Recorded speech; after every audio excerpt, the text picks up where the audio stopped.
When hope is gone, undo this lock and send me forth on a moonlit walk.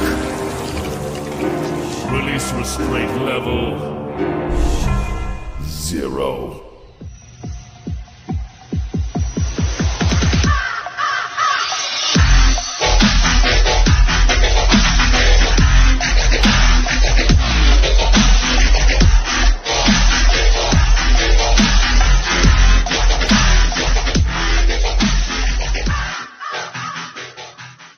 Hey kids, wanna see a dead body? Hi guys, this is the Void of the Ravenclaw. Welcome back to another fanfiction story. If you like this type of content, smash the like button and subscribe for future videos and updates that I do post on my community tab frequently. If you want to get access to any of my early content that I upload on Discord, check that out. I also been uploading all my gaming content onto my Discord, so you get a straight link to it instead of searching through the channel. It's just an easier access to my content.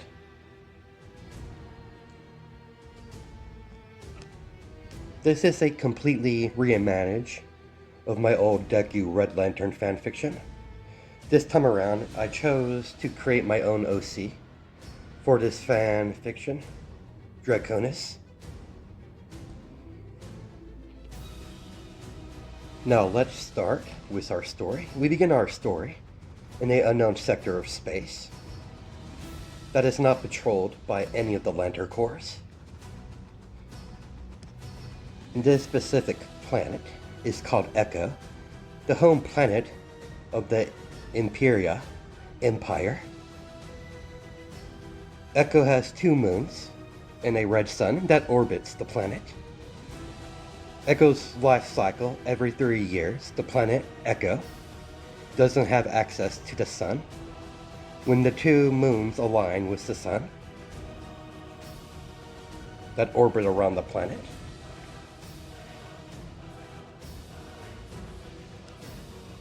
blocking out majority of visible light from the planet, this usually lasts a full year.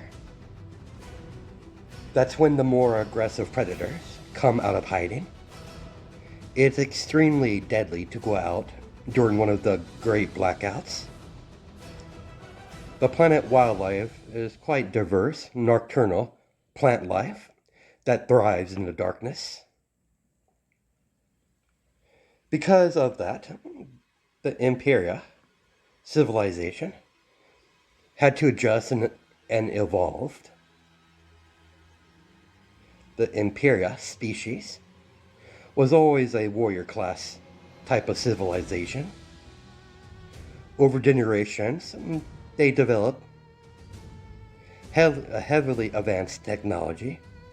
Despite their species leaning towards technology, that didn't stop from being warriors.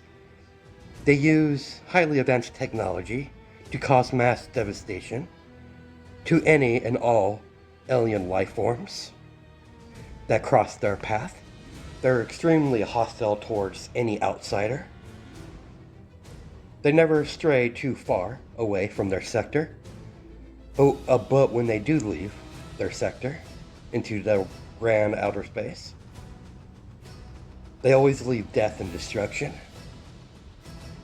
The Empire still has a upper, lower, and a middle class system in their civilization. You have the lower class that deals with mostly of the manual labor work, mining and such not. Then you got the upper class and the middle class. The middle class is filled with Imperia members of the species that went through the Super Soldier program. That's the bulk of their soldiers of the race. Then they got the upper class that rules over them. Everyone on this planet has their own purpose. As you can see, several scientists in one of many underwater military laboratories that they have placed scattered all around the planet. as they're in the process of making the perfect soldier using old DNA from a long forgotten war hero. Not because of Imperia erasing his existence, it's just this specific war hero is quite old, a couple centuries old, so there's not a whole lot of physical evidence left. They managed to find what remained of his corpse and took what DNA they could. They weren't exactly cloning him. Cloning has its own issues, not out of some law or morals. Cloning comes with complications, many complications, was too much of a hassle. So instead of cloning, they took another route and used what DNA they have to create a new life, heavily modifying its DNA and genetic code, and what genetic DNA that they couldn't get from the sample. The head scientist researcher used her own blood to fill in the blanks. It only took them 4 years to create the perfect super soldier, the perfect weapon, Draconis. All of the members of the Imperia species have the ability of telekinesis and other side abilities that links with telekinesis, like cryokinesis and pyrokinesis, but those specific powers are very rare in their species. But Draconis' physical abilities was heavily enhanced through genetic manipulation and splicing, making him far more superior to the rest of his race in terms of durability, strength. That's just the physical difference. The first thing that Draconis saw when he finally opened his eyes was a test tube filled with water. Draconis is not affected. He doesn't require air to breathe. He can breathe underwater in space. It's just how he was designed. Every member of the Imperia species that make Echo their home all have black hair and red eyes is a typical trait you would see from the Imperia species. But unlike the rest of the species, Draconis was actually created in a lab, not birth, by normal means, and was designed differently.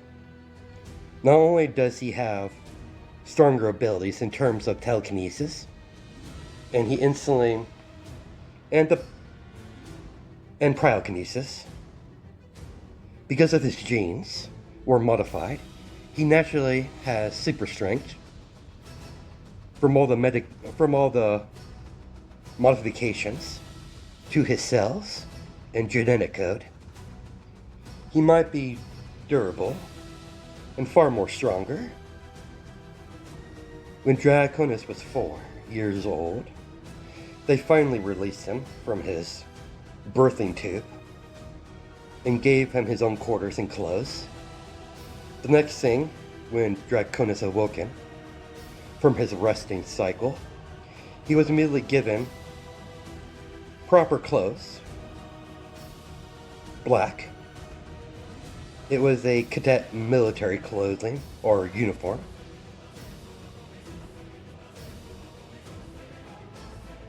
Some of the soldiers outside eventually led him to a room filled with several children around his age that already been through their version of the super soldier program, altering their genetic code. Not to the extent to Draconis, but they've been heavily advanced.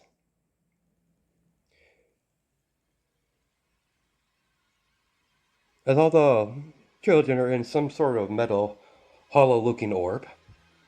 These orbs are learning orbs, because Imperia species focus more on technology and combined with their telekinesis abilities.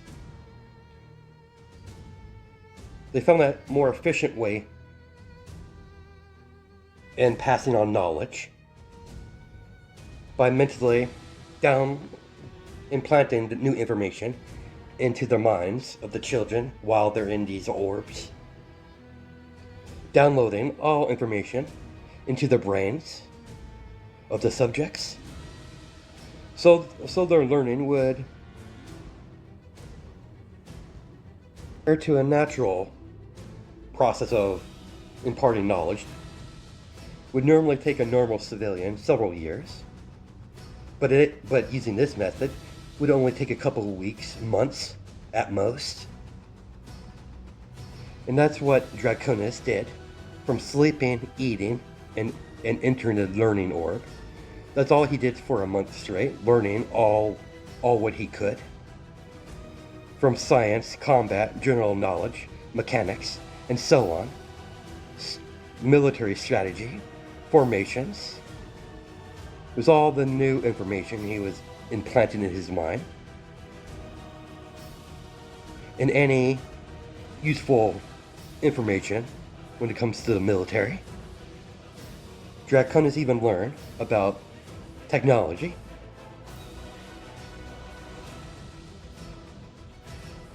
Learn about the technology that grants the Imperia cities power.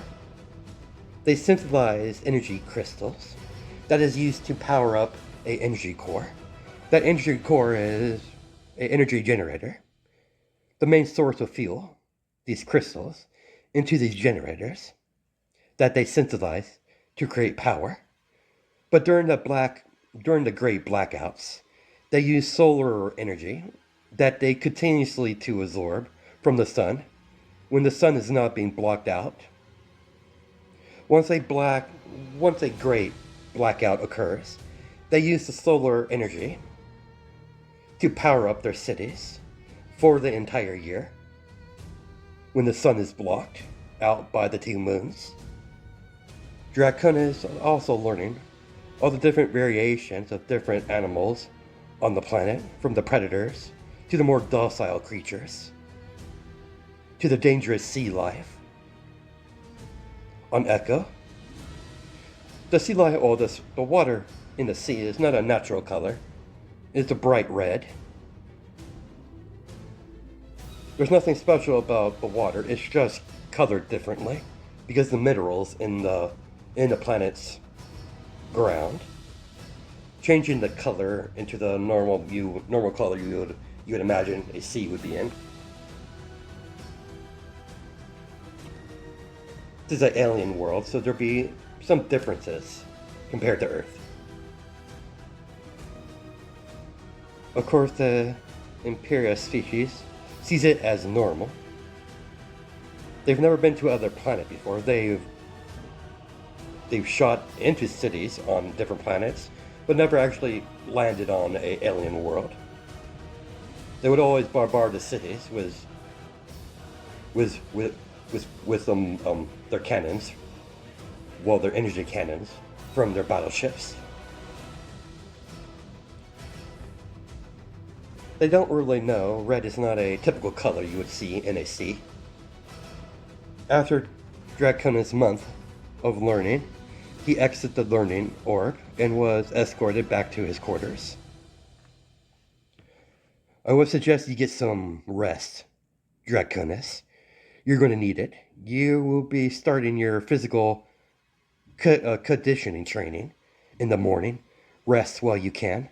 As the soldier left Draconis' quarters immediately. Draconis goes by two names. He normally goes by Draconis for the ones who he doesn't care about or close to. The ones who get close to him, if they do, he will refer to him as Draco. If he's close to anyone, if that even happens. He was created and manufactured into a lab, so certain emotions weren't implemented in his creation that deemed not important enough or beneficial for his continuous development, like forgiveness, compassion, and other positive emotions that would interfere with Draconis' personality. The next day, Draconis is starting his physical conditioning. Nothing too major, running around the training field, in the training room. That's part of the underwater, laboratory, military base. It's more like a military base than a laboratory. But this specific military base has a laboratory that functions properly. The soldiers in this base is mostly for protection, in case their location was ever compromised. They even got flying simulators for their spacecraft, their starfighters, and so on, and put them in high-stress situations and scenarios. While Draconis was in the middle of running laps around the training field, a female scientist approached as Draconis stopped and turned around to face the woman who's approaching him. "You can stop now, Draconis. Come with me. I have to run a couple of medical checks. And you can't have my greatest achievement to date to be unhealthy." Lizzie is the head scientist and doctor of the Draconis project. Not only is she in charge, but she used her own DNA to make up for any missing DNA they couldn't extract from the old samples of one of their oldest and respected war heroes, centuries old.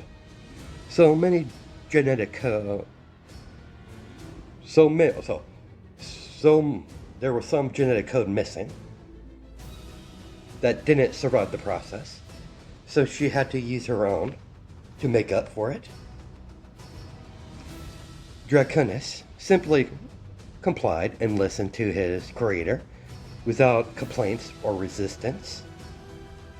"So how you been doing? Have you been eating all right?" "I'm eating fine, creator.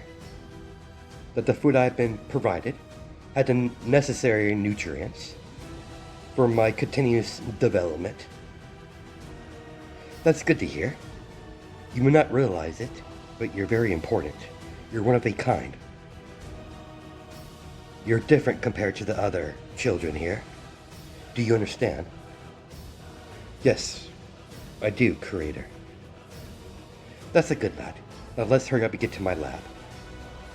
Once Lizzie and Draconis entered Lizzie's laboratory, she immediately went to work and had Draconis sat on the medical table and immediately began to do medical exams. First, Lizzie started to run scans through a small scanning device in her hand. "Excellent. You're in peak physical fitness for someone your age."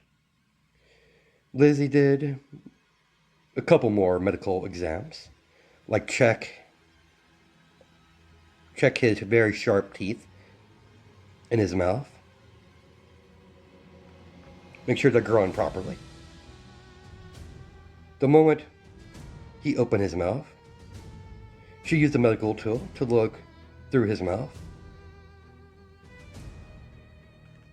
to look at his very sharp teeth, a side effect of Draconis' creation.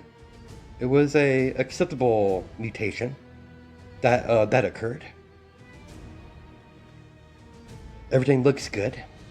Now follow me. I want to see how you're doing with your powers." Draconis complied and followed her. Once they left the lab, they immediately walked into a large hallway that had the tunnel where the hallway is underwater, so the side of the tunnel is glass. As you can see the sea life as you're walking down this pathway. The glass itself is special glass to withstand the high and dense pressure of the water. "Worry not, Draconis. We're perfectly safe. This glass is very unique. It can withstand the high amounts of pressure for being so deep under the water." What about the wildlife, the hostile predators? Worry not, this entire underwater complex has defenses in place for the hostile sea life. There are protocols in place. We're completely safe from the creatures outside. This entire place is protected by an energy field, keeping out the more aggressive sea life and allowing the more harmless ones to venture in and out. Through a couple more archways, then eventually got to a special training room that is used to train powers and run experiments involving telekinesis, pyrokinesis, and cryokinesis and other abilities that comes with telekinesis. Z entered the large chamber room and hold a small remote in her hand that she pulled out of her lab coat. She immediately pressed the button, and several metal pedestals came rising up from the ground, or the metal floor. As Lizzie used her telekinesis to float several candles and candle stands and placed them on each pedestal. We're going to begin with the first test. As you see, there are candles on top of these metal pedestals. I want you to light each of them using your pyrokinesis. I don't expect you to get it on the first try. After all, you've never attempted to use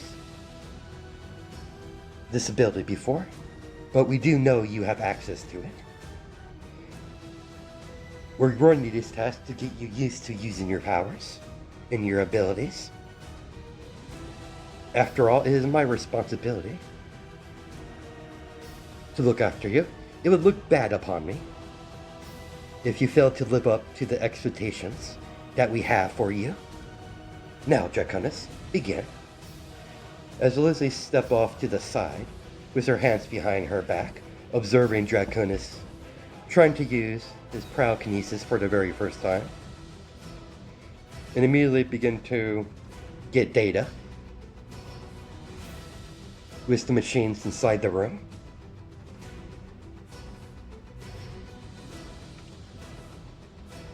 And I also need to see how strong are you with your telekinesis.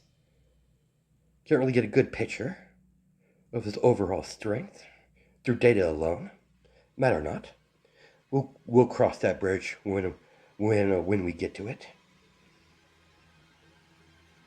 As she was broken of her inner thought, as she watches Draconis approach the pedestal, examining them without touching them.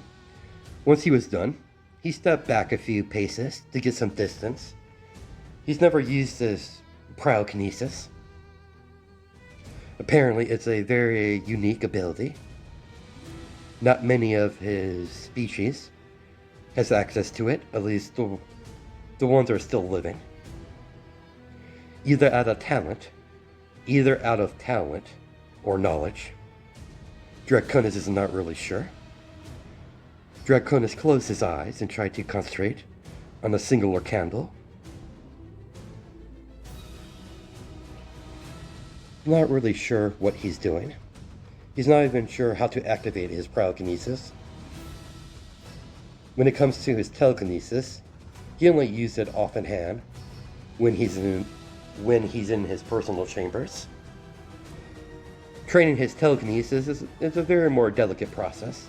You can't train too hard, and chance of causing permanent damage, or train it too less and don't get any results. But Draconis found an adequate level to train with his telekinesis in.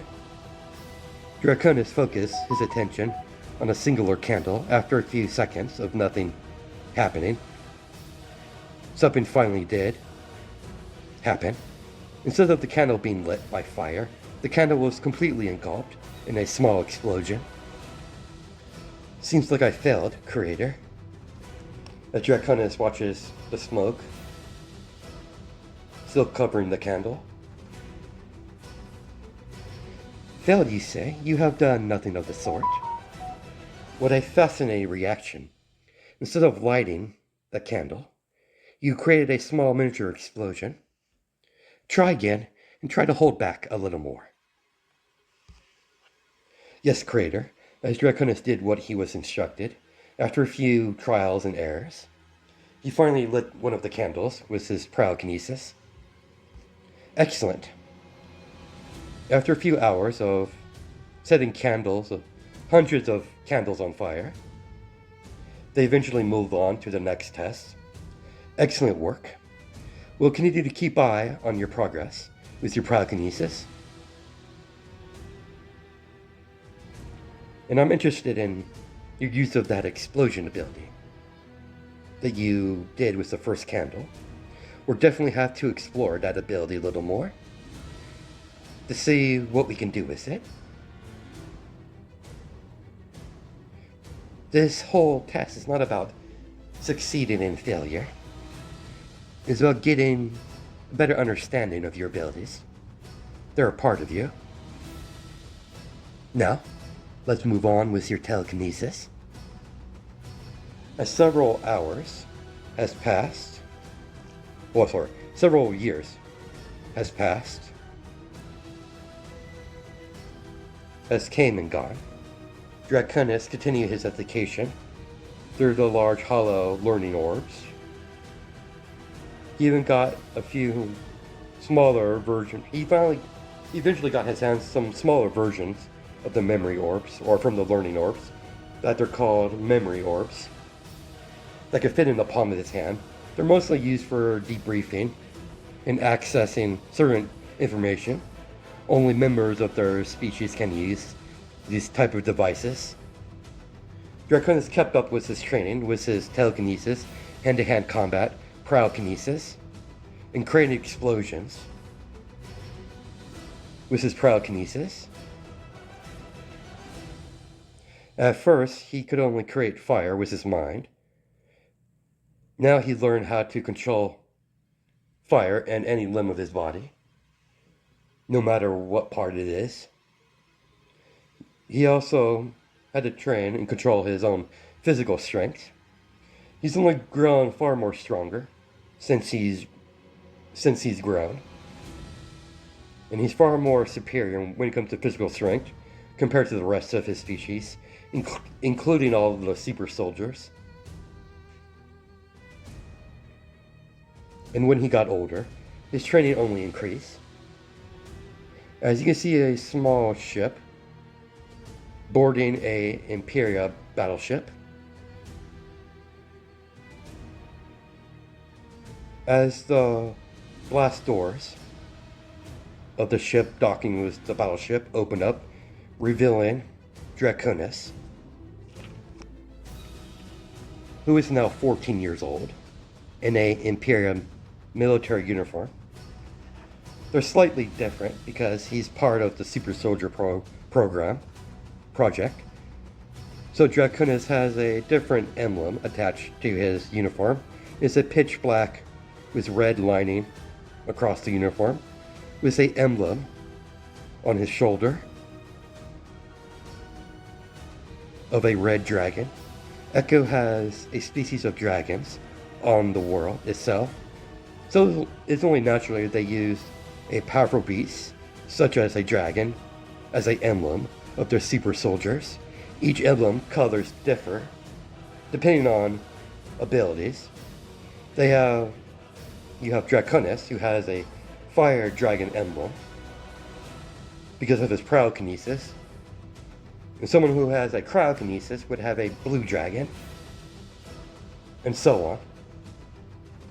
Draconis did not waste any time and entered one of the large rooms where his new commanding officer is waiting for everyone to gather up. Draconis immediately fell in line with his fellow new recruits, with his hands behind his back in a military posture. There was a few members of the Super Soldier project present in the lineup. The full population of the Super Soldier population of the species is about 20%. They're mostly filled the role of soldiers, local enforcement, well respected, even though they're only middle-class citizens. Every level of their civilization has their own purpose, to low class, middle to high class. Like I said, they own low class labors in factories and working mines, crops, and all the manual labor work, while the middle class deals with security protection, like joining the military. After the military service is done, they normally take local jobs as police force or what they call themselves enforcers. In the higher class of the civilization of this alien of the civilization, all deals with politics, important decisions for the empire, but ultimately the royal family has the final say in the laws that will be implemented into their civilization. Good, you're all here, cadets. Allow me to personally welcome you to the Empire. Let's make myself clear so there's no misunderstandings. My responsibility here to shape you sorry excuse of cadets into proper soldiers. Now that you're all here, cadets, allow me to personally let me try that. Just forget that what I said. I just reread something I shouldn't have read. Now that all of you I know some of you have been training for this for years, and some of you were designed for this. I run a tight ship, cadets. I don't care if you volunteered for this, or you're part of the Super Soldier program. Everyone has a place under my command. There will be no infighting among yourself with your fellow countrymen, nor will I tolerate any sort of prejudice against your fellow soldiers or cadets, regardless if you come from the Super Soldier program or you come from a noble family. It matters not what silver spoon you have up your ass. You obey my orders, and that's it, or you be properly disciplined. Do you understand, maggots? Yes, sir, as everyone says in sequence. Good. Rest of my officers will show you what you be doing, cadets. Now, Cadet Draconis, I'll be showing you what you be doing myself.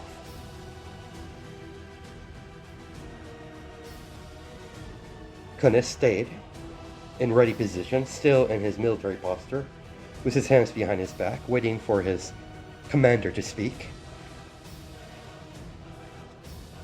According to your dossier, you're well equipped for live combat. I have a special mission for you. We're currently on our way to confront a large group of space pirates that's been interrupting with Imperia business. Your orders are quite simple. While we engage the main fleet of these space pirates, you're to take a pirate starfighter that we have acquired and flank them away from the battlefield and infiltrate the lead ship and kill them all. I don't care how you do it or what method you use. Just get it done. In other means, don't leave any survivors. The higher-ups have high opinions of you, Cadet. I personally think you're way too green. You're way too young for this type of operation, but I have my orders, and the higher-ups want you to get actual combat experience.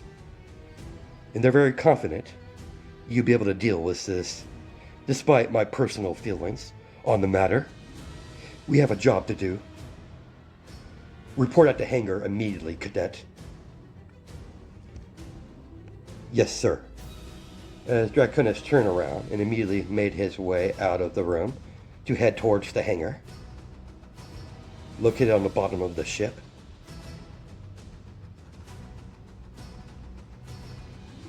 works, he's going to have to locate the correct floor to get access to the hangar, to the lowest level of the battleship. So naturally, Jack Kunnis took a turbo elevator to get access to the lower levels of the battleship. This is the first time he's been in space, the first time he's been in a battleship, or any type of ship, outside of those simulators. But Draconis doesn't need to worry about being stuck out in outer space. He's completely capable of breathing in space, or underwater. So he doesn't share the same fears like his fellow cadets have and soldiers on this spacecraft. Once he approached the turbo elevator, after he finally got passed through the checkpoint,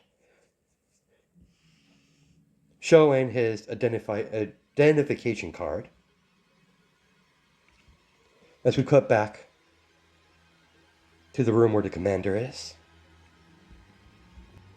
Scratch that. Been a little bit ahead.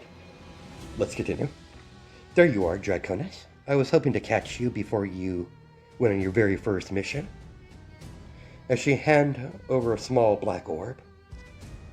What's this? This is quite simple. This is the regulated, normal equipment for all the soldiers of the Empire. It's called a multi-weapon tool.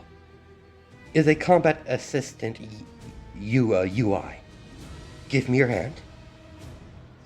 He did so, trusting his creator, and she placed a round, small black orb in the palm of his hand as the orb began to sink into his skin. It'll take time to fully install, but it should be completely operational once your mission finally begins. This multi-tool weapon gives you the ability to form any type of weapon. It also has a defensive mode. You'll be able to overlook the tutorial. It's directly connected to your mind.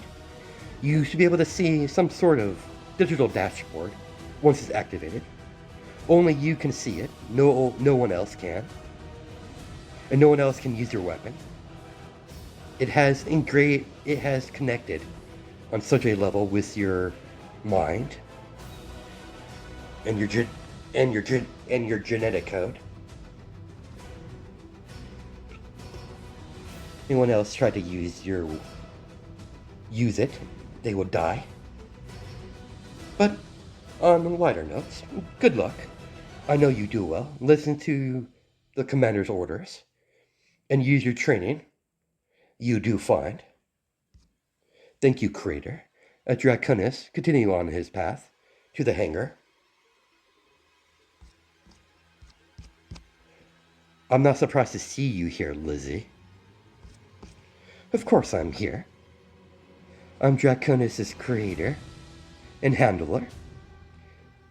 You seem displeased, like always. I have my doubts on the boy. In whatever lab experiment. You never change, Blitz. Always so snarky. Of course you do, Voorhees. Worry not, Commander Blitz. Greatest creation will do his job. That remains to be seen. But regardless, it's out of my hands. But at least it's good to have someone with your skill on board. Worry not. Any medical problems, I'll deal with. You might not have much use for a scientist on a spacecraft such a warship like this, but I'm still a doctor. And at least that is still in great demand. That it is, Lizzie. Just keep your weapon in check. We won't need to resort to such drastic measures when it comes to my creation. Draconis will listen to me. He might be only loyal to me, but he'll follow his orders from his commanding officer. He knows how important to follow the rank of command. And oddly, he takes it very seriously. Anyways, goodbye, Commander Blitz. I'll be heading to the infirmary to check out my new office. I'll be seeing you around, hopefully not too soon. As she walked away, it's very evident the two dislike each other, but they're more than willing to put past drama between them on the hold and work together. They're more than willing to do that. He doesn't hate super soldiers or hate Draconis. He just thinks he's too young. He believes he should have waited until he was much older, at least 17 or 18. Not a 14-year-old cadet, but like he said prior, it's out of his hands, and he has his orders. Draconis finally entered the hangar and went towards the pirate fighter that this battleship managed to capture. It's a one-person vessel. It's just a small starfighter, so Draconis hopped right inside and began the process of turning on the starfighter. This might be the first time he's been in a real starfighter, but he's been through thousands of hours of starfighter simulations, so he knows exactly how to function the machine and begin to start up the process to take flight. Once he left the battleship, he hid the starfighter in a nearby asteroid field where the battle was taking place near. As he waited, hidden in one of the hollow-off caves inside one of the asteroids. Large asteroid, basically. Pretty hollow. Until he saw the start of the battle. As the battleship immediately engaged in the first wave of pirate ships. That was Draconis' sign to begin his mission. As he merely took off from the asteroid and flew out of both Imperia and the space pirate sensor range. His multi-tool UI by the time has fully activated, as Draconis could see a digital dashboard of his life signs, heart rate, and other useful displays on the digital dashboard that only Draconis can see. As he looked back at his wrist, feeling a little bit discomfort, as he saw a black crystal on the back of his wrist. While piloting the fighter and looking through the multi-tool UI, began to show Draconis how to operate the multi-tool weapon, going through a tutorial. As he got a new set of new information interjected into his mind, he was able to understand the new knowledge and operate and pilot the starfighter at the same time. As a window pop up on his dashboard showing a digital map of his current location into the location of his destination, Draconis immediately increased speed as he flew through space, flying around the boundaries of the battle, from a safe distance, eventually getting closer to the head battleship that hasn't entered the battle just yet. The pirate battleship, seeing one of their starfighters easily open up a pathway for Draconis to fly right into the hangar of the head pirate battleship. The moment the cockpit of the pirate battleship opened up, Draconis leaped out while forming a weapon out of some black substance that came out of black crystal, attached to the bottom of his wrist, and formed into a black scythe as the black substance hardened. The first pirate that got in striking range, Draconis sliced the pirate in half, using the black scythe. The pirates immediately opened fire, using their energy weapons. Draconis, well, energy weapons. Draconis did not move, as their energy barrier over himself could be seen, making the energy shots completely useless, using a psychic energy field to protect himself. As Draconis reached out his hand towards one of them, as he grabbed him with telekinesis and slammed him into the wall, then immediately blasted him with fire with his opposite hand, completely vaporizing the pirate.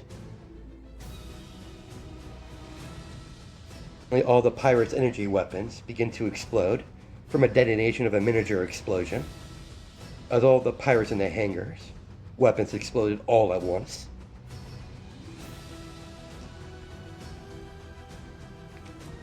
Draconis easily scattered engulfed the entire hangar with his fire, leaving his starfighter that he used untouched for obvious reasons.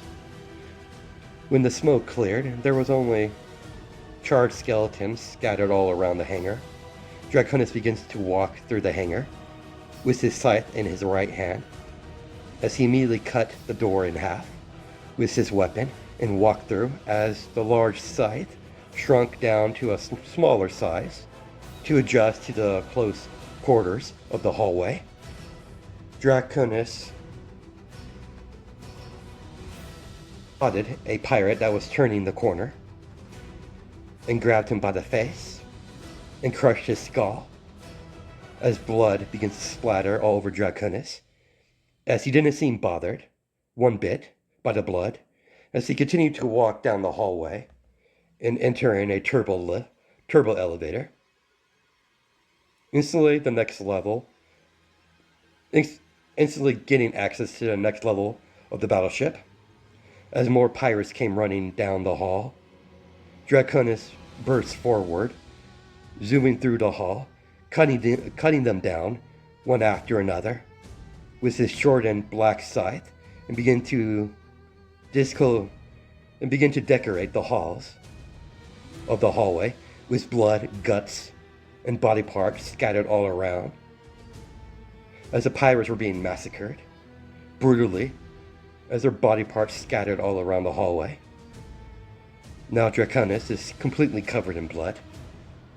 He proceeds to kill everyone from floor to floor, massacring any pirates from left to right that he was able to get to,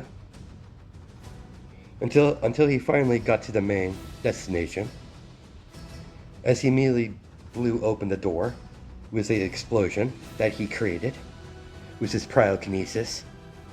When the smoke was clear, while the smoke was still going, concealing the door that Draconis blew up, Draconis came charging out of the smoke and easily killed every single pirate on the bridge, except for the leader, as blood began to splatter, as body parts began to fall. Several severed heads begin to drop onto the floor, beginning to roll, as the head pirate immediately begins to back off, as he tried to run, but Draconis throwed his black scythe, digging into the middle of the ground in front of the pirate, stopping his attempt to escape. Draconis lifted the pirate leader up in the air with his telekinesis and slammed him into the control console of the ship, and grabbed him by the face and threw him across the bridge right into the metal wall, making the pirate cough up spit. Before Draconis could continue, the surviving members of this tag group of pirates begin to counterattack, trying to protect their leader. For Draconis immediately pinned the pirate leader to the wall using his telekinesis, as he turned and faced the incoming pirates, as he pulled his black scythe from the floor using his telekinesis as he caught it in his hand, and immediately began to cut down the first charging pirate, separating his torso from the rest of his body, as another pirate came rushing in with his sword in hand. As Dracunis easily caught the sword with 2 fingers and ripped off the arm of the pirate and began to beat him with it, then immediately crushed his skull with his foot as matter and blood began to splatter in the immediate area. As Dracunis tossed the severed arm to the side and blocked an incoming strike from a sword with his black scythe, the pirate who was engaging Dracunis in combat with his sword, eyes widened slightly as Dracunis opened his mouth wide, revealing all his sharp teeth, as the back of his throat begins to light up, as a shot of fire came out of his mouth, completely vaporizing the upper torso, leaving the lower torso to drop to the ground, as was organs that weren't burned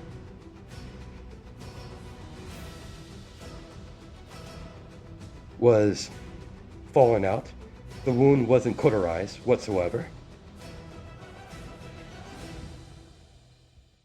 Dracunis turned around to the rest of the pirates and proceeded to brutally, precisely butcher them, one pirate after another, showing no mercy, killing them with no hesitation, no sign of mercy, no sign of compassion, just a cold-hearted killing machine. As he forced the pirate leader to kneel. Please don't kill me. I know better. I'll never mess with your empire, the Empire again. Please have mercy. If you want money, I got plenty. Anything you want. Yep, take it. You want my treasure? It's yours. Just spare my life. Dracunis speaks for the very first time. Mercy, you say? Why would I need such a pointless emotion like mercy? Mercy was never implemented in my design. As Dracunis lifted up the pirate slightly off the ground in the middle of the air with his telekinesis and swung his scythe 3 times in rapid succession. The first sliced right through his legs, chopping them off, as the second slice tore right through his torso. Then the singular last slash separated the pirate head from his body. While the pirate's severed head is in midair, Dracunis pulled it towards him with telekinesis and caught it in his hand, as the rest of the body parts of the dead pirate fall to the ground. Then he immediately set it on fire using his pyrokinesis. Then he immediately set the battleship in self-destruct. Then immediately proceeded to leave. Once he got out of the hangar and got a good enough distance from the ship, the entire pirate battleship immediately exploded. Once he made it back to the main ship, every cadet and every soldier saw him walking in covered in blood, carrying a severed head of the pirate leader. As he's currently getting looks, and some scared and some surprised, as he entered the room where Commander Blitz is currently at. I see you're back. As she sees her greatest creation, Dracunis, covered in blood, carrying his severed head. It is done. Here's your proof, as he tossed the severed head of the pirate leader on the floor right in front of Captain Blitz, or Commander Blitz. If you need anything else from me, sir, I will be in my quarters. As he turned around to leave. Mercy, what a useless emotion. As he scoffs. Fascinating. I guess he didn't like it when you question his abilities and capabilities. Better to judge by someone by appearance alone. But I'll leave the cleanup to you. As she calmly walked away, very pleased by the results of the very first mission that Draconis accomplished. And we're going to end it here. We'll continue on the next part.